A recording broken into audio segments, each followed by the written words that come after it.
Morning, everyone. Do you really know how to breathe? Is the topic for today. And you might think, well, of course I know how to breathe. Of course I know how to breathe, but do you really know how to breathe? This is an essential lesson from the Shrink Shop. I'm Mike Boyle, and we are dealing with practical tools, real talk, and real tools for you to make your life a better place to live. And so today, the all important topic of breathing. Okay. And so we've mentioned things about the breath before, and I'm reading an amazing book right now called Breathing for Warriors, and I highly recommend it.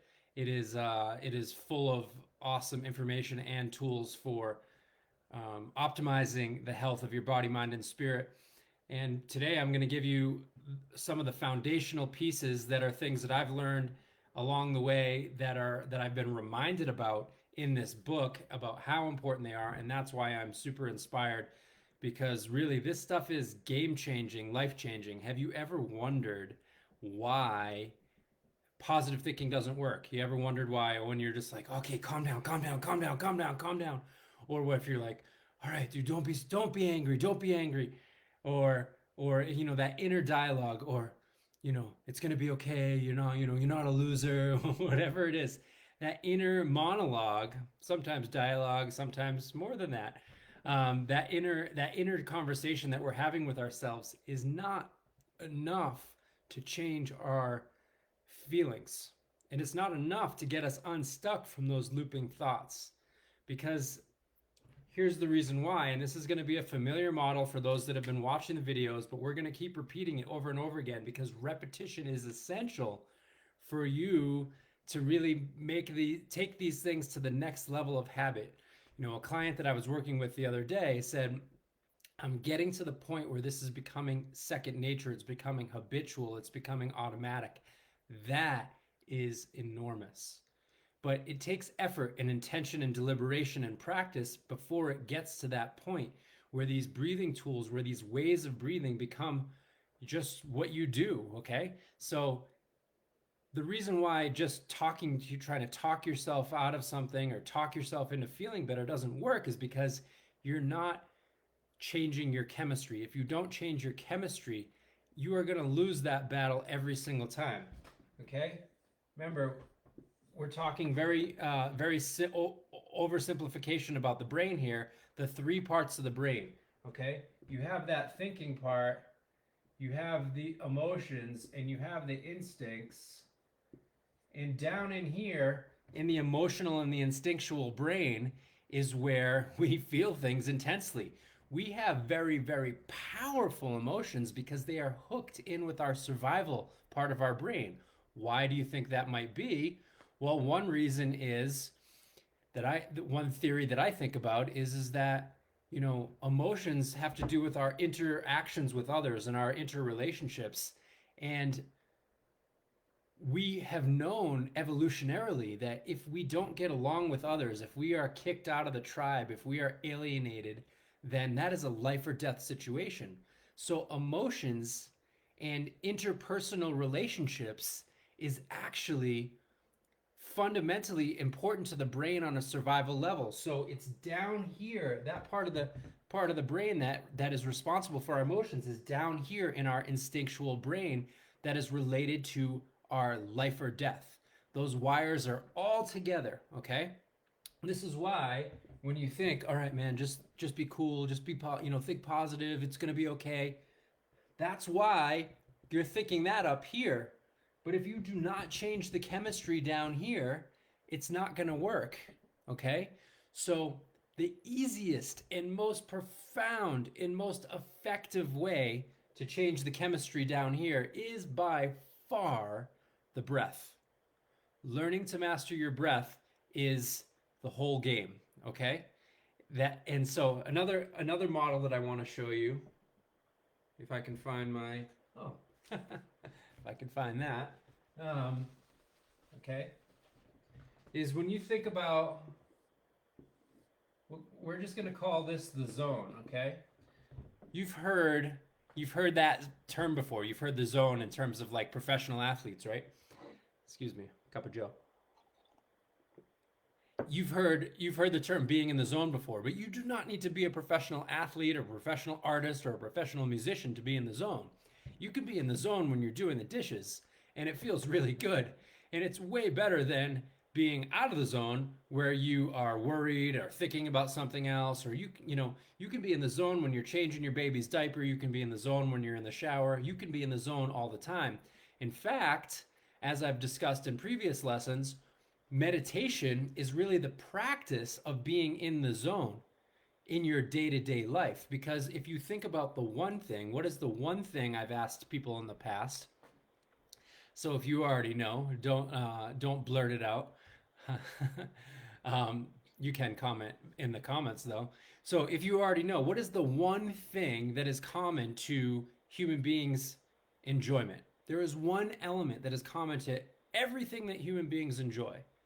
Everything that we enjoy and everything that we really even excel at, everything that we're awesome at, everything that is amazing about being alive, there's one common element, and that common element is presence. We are fully there. We are fully alive in the moment. Okay? Think about it. Think about it. Pre-COVID days, imagine the fantasies of going to a concert. Imagine, a delicious meal. Imagine a beautiful sunset. Well, the common thing to all of the things, imagine making love. Imagine laughing. Imagine getting a good massage. All these things that we love and that we enjoy. Imagine playing a musical instrument. Imagine reading a book. Imagine watching an awesome movie. Imagine all these things that we really enjoy. We're fully enraptured by them. We're fully engrossed by them, right? We are alive and in the moment. Now, think about doing all of those things. Think about doing all of those same things and being distracted. Thinking about something that you're worried about, running through your to-do list. Don't tell your partners, but think about that sacred act of making love, and perhaps you're off thinking about what you need to get at the grocery store. Is it as awesome? Is it as beautiful? Is it as loving? Is it as pleasurable? Think about if you're if you're listening to that piece of music, but you keep being distracted by something else. Think about that meal, your favorite meal. You could be in the middle of enjoying it, savoring it, tasting it. Boom, you get a phone call with bad news. All of a sudden, that food that was your favorite food, it is undeniably your favorite food for your whole life, is now no longer tastes good because you got a phone call with bad news. And now it tastes awful. In fact, you might even associate that food now for the rest of your life with that bad news, and it will not taste good anymore because now you are distracted. You are not savoring the food itself. It has been mixed with a distraction. So, this meditation, all meditation really is, if you guys, people want to think, oh, meditation, maybe it's this foreign thing, maybe it's this thing that's too hard to do, maybe it's this weird thing. It's all it is practicing the skill, exercising the neurological, psychological, emotional, and spiritual skill to be fully engrossed in a moment. That's all it is. Okay? So it's exercising being in the zone. Okay? So don't worry, I'm going to come back to the breath with this. Okay? Because the zone is the most key, the breath is the most key way to get us into the zone. Okay? So now, when we're not in the zone, when we're out of the zone, by definition, we are either upregulated, and that is we're in fight or flight. When we are stressed up, okay, we're angry, we're afraid, fight or flight. We're anxious, we're worried, we're frustrated, we're impatient, we're critical, we're judgmental, okay? That's all going on above the zone. And that has a certain breathing pattern. It's going to be fast, rapid, and shallow. Okay? It's going to be, right? So if you breathe fast, rapid, and shallow, you are going to be in fight or flight. And if you breathe kind of weak, shallow, and kind of like almost like you're going to be below the zone, and this is going to be freeze, depression. This is like barely breathing. This is maybe breathing too much. This is barely breathing. Well, in the zone, you're going to breathe a certain way. You're going to breathe rhythmically. You're going to breathe fully. You're going to breathe slowly. Okay? So there's a lot of good research out there right now that says that people's average amount of breaths per minute is rising compared to what it used to be. Excuse me. And where we want to be in the zone is somewhere under 6 breaths per minute. Okay, so you think about, you do the math, and that's about breathing in for 6 seconds, breathing out for 6 seconds, and then you're going to be about in the right place. That's not, depending on your practice level, it's actually a pretty achievable target. But a lot of people are breathing 11, 12, 13, 15, 17 times a minute, which is essentially hyperventilating. And they wonder why they're anxious. And they try to tell themselves, calm down, calm down, calm down, calm down, calm down, calm down, calm down. But their breathing, their chemistry, remember now we have these 3 parts, the 3-part brain, right? And I know my drawings get messy, but just bear with me. We have our 3-part brain, right? They're breathing like they're in a state of fight or flight. They're breathing like they're running away from danger. And so the body gets a danger message. But if you breathe, even if you are in a distressful situation, like you're in a massage, or savoring that beautiful sunset, your body gets a safe message.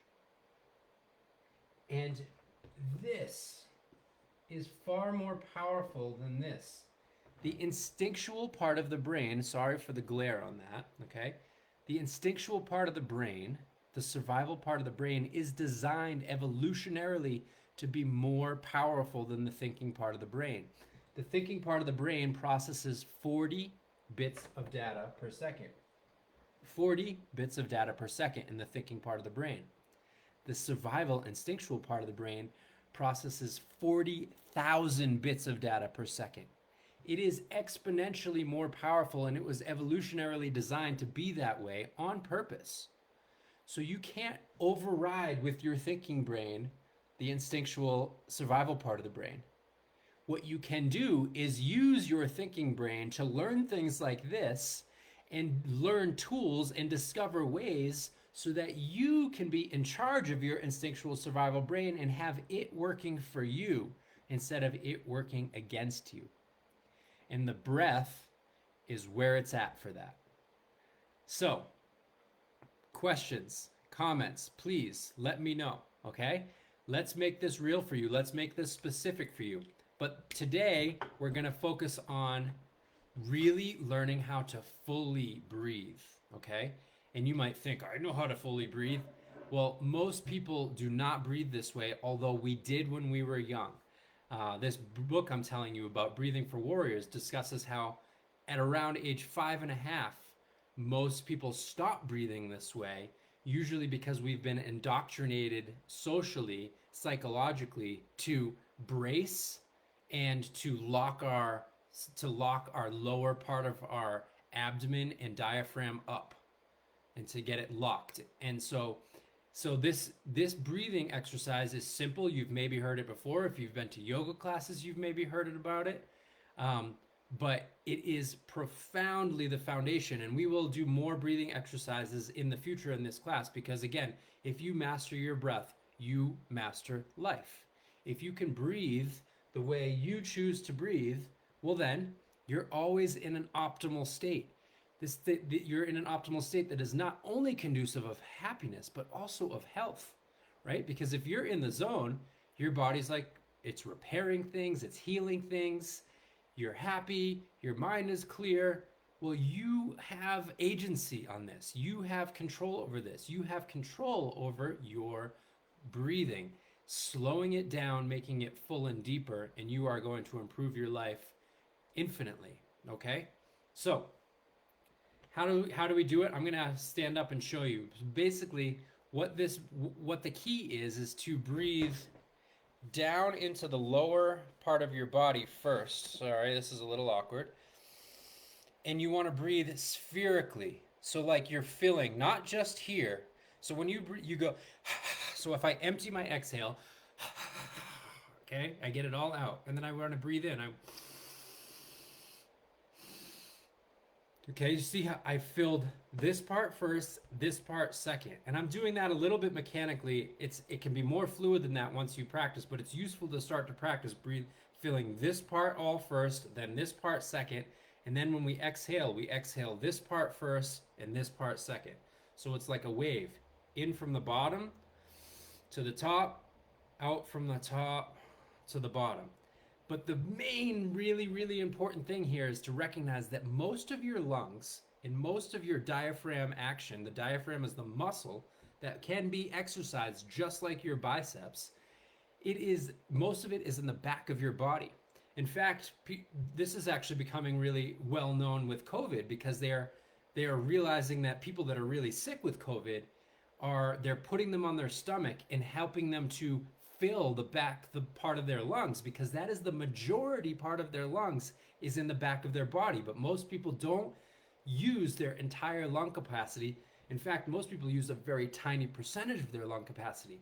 So this is actually, I don't want to make overarching claims here, but this is actually prophylactic in terms of being able to exercise your entire lung capacity and have stronger lungs. Well, naturally is going to also be protective in a COVID situation. And some of these exercises are now mainstream doctors are catching on to and having people do them in the hospital when they're struggling with the respiratory complications of COVID. So the key is, okay, I'm gonna erase here again, is just to give you a visual, is like, so say, that's my body, okay? So I'm breathing into this area, and imagine like there's like a center point right behind your navel. I'm gonna fill that in the center, like right where my spine is, it's behind my navel, a few inches back. And I wanna fill spherically in all directions. And it's a little bit hard to represent with my drawing skills, but the idea is that you are filling as much to the sides and to the back as you are to the front. So you are filling, and also even down into the pelvic floor.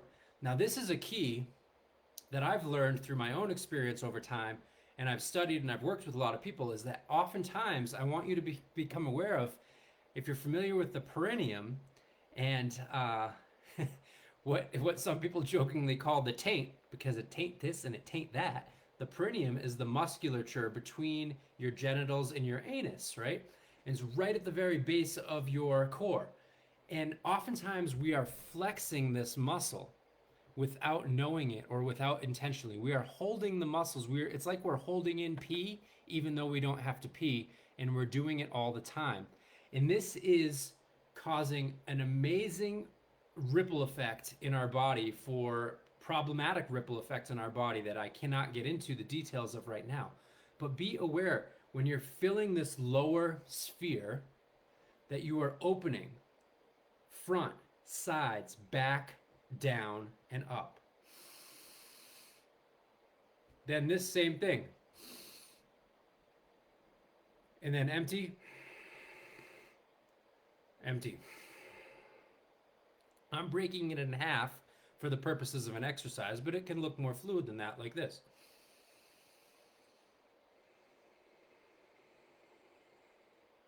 When I inhale, I'm relaxing. I'm trying to soften all the muscles I can. I'm trying to soften this all up and expand, okay? All the way around 360 degrees. And when I exhale, I actually contract, and I use muscular energy to contract and to really contract as if I'm like contracting energy to the spine, okay? And I'm, okay? So you can think of it as like wave breathing, and one really convenient way to practice this is you lay down and you put your right hand on your belly, you put your left hand on your chest, and you breathe in and you fill your belly. But you also have to remember the back and the sides, and then you fill your chest, and then you empty your chest, and then empty belly. You want to get full in and full out. Full in and full out. Spherical, relaxing on the inhale, softening, especially that perineum, remembering to relax and open up that perineum. And then on the exhale, you are contracting to the core. On the inhale, you are expanding from the core like a circle, low to high, high to low, low to high, high to low. And when you practice this, you'll get in a rhythm.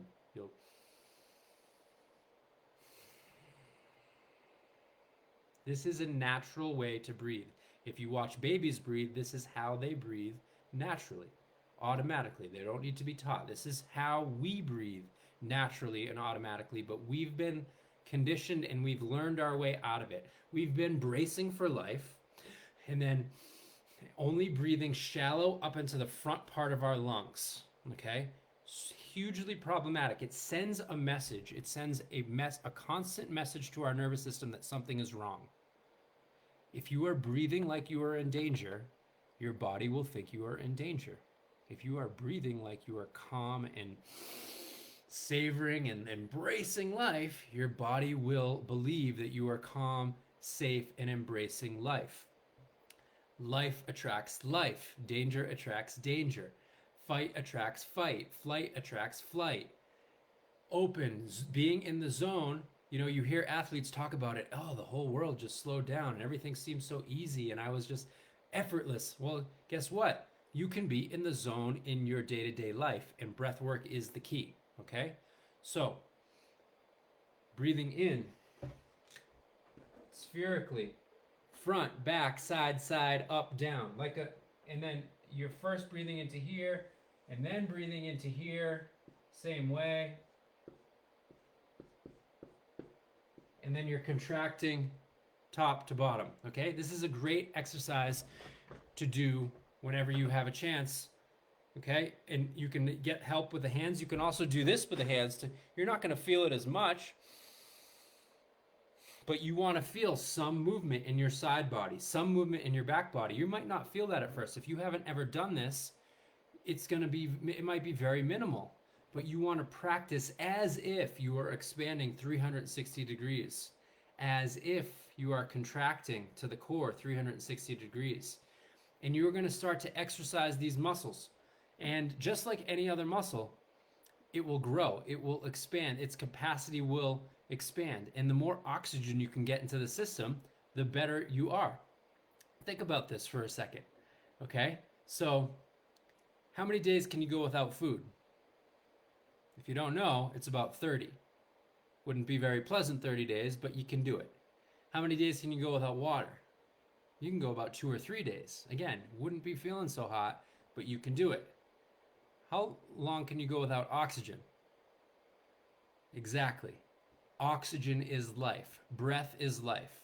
If you learn how to get more breath and more oxygen, you will optimize, improve, and expand and enhance the health and longevity of your life. And you will lower your emotional reactivity, you will increase your positivity, and then that positive thinking stuff works, right? Then you can really start to consider, wow, this is amazing, a clearer view. But you have to change your chemistry, you have to change your state, otherwise positive thinking is futile and you're fighting an uphill battle against the survival part of the brain. The survival part of the brain is going, I don't care what you think. You can tell me all the positive thoughts you want, but if you're breathing like you're in danger, I'm going to be acting upon danger signals, sending danger signals, increasing danger signals. I'm going to be sending out danger energy, which is get away from me, or I'm going to be criticizing, judging. I'm going to be noticing everything that's negative, right? You're going to activate that survival part of the brain that says, I'm on the lookout. I'm not looking for the positive things in life. I'm looking for everything that's critical, everything that's dangerous, and I'm going to be on guard. Well, you cannot override the animal part of your brain. If it is in survival mode, it will act in ways of fighting, flighting, or freezing. If it is in thriving mode, it will act in ways of compassion, generosity, happiness, health, wisdom, etc. What you can do is use your conscious will and your conscious choice to choose to change your chemistry so that it acts in your favor. Instead of it controlling you, you can control it. And breath work, practicing your breathing is the master key. All right. Questions, comments, please let me know. Please write. This is the Shrink Shop. I'm Mike Boyle. I'm doing lots of these videos. You can check out YouTube channel if you want to do that. You share this stuff all you want. I am going to be starting a class for teaching people how to stop panic attacks in their tracks. Please let me know. Message me if you are interested in that. This is something, I often share my personal history with people as a way of helping the work. And that is that I used to have panic attacks on a daily basis, sometimes multiple panic attacks a day. Panic attacks are super, super scary. Basically, your body is in a complete state of alarm and you are literally panicking, but you're hyperventilating, you think you're going to die. They're pretty horrific if you've never had one. And if you have had them and you know people that have had them, this is going to be like, I think, a 4-class series, maybe 6, it depends. Teaching people a method that I use to stop panic attacks. I haven't had one in years, even though I used to have them multiple times a day, which is a pretty extreme. A lot of people did not have them as extremely as I had them. And my nervous system was all messed up after a couple head injuries, and I was having panic attacks on the regular. So this method works. I've used it with lots of clients. I've used it with myself. I always only teach things to other people that I've used myself and that I've tried in the laboratory of my own life. So if you're interested, please let me know. We're going to be doing that over Zoom. Okay? That's it. Hope you all have a wonderful day. The breath is an amazing place. And please ask your questions, and let's make these weekly sessions that we're doing here important for you, live for you, relevant for you, and write in and suggest topics and ask questions about anything past or anything future that you would like to cover. Love you all. Have a great day.